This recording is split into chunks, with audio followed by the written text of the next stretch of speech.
சென்னை முகப்பேரில் திருட வந்த இடத்தில் சிக்கிய திருடனை போலீசார் மடக்கி பிடித்து கைது செய்தனர்.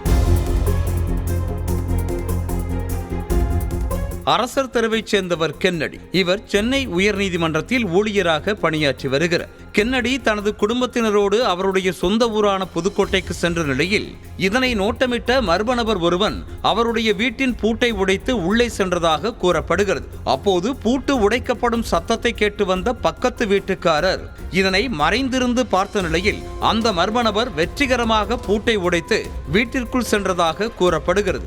உடனே மெல்ல மெல்ல சென்ற பக்கத்து வீட்டுக்காரர் சமயோசிதமாக செயல்பட்டு மர்ம நபர் வீட்டிற்கு உள்ளே சென்றதும் கதவை வெளிப்புறமாக பூட்டியிருக்கிறார். பின்னர் உடனடியாக காவல்துறை அவசர கட்டுப்பாட்டு எண் 100க்கு போன் செய்திருக்கிறார். இதற்கிடையில் காவல்துறை தன்னை பிடிக்க வருவதை அறிந்து கொண்ட அந்த திருடன் உடனடியாக வீட்டின் கதவை உள்தாழ்பாலிட்டு கென்னடியின் படுக்கை அறையில் உள்ள கட்டிலுக்கு அடியில் ஒளிந்து கொண்டார்.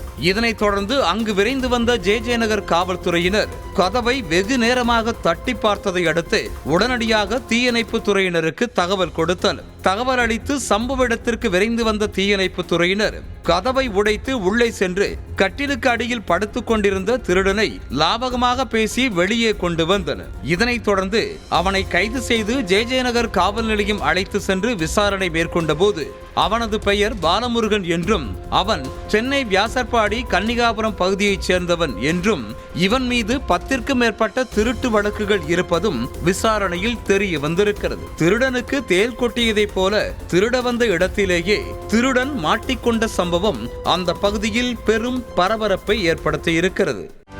செய்திகளை உடனுக்குடனும் துல்லியமாகவும் தெரிந்து கொள்ள சப்ஸ்கிரைப் பண்ணுங்க.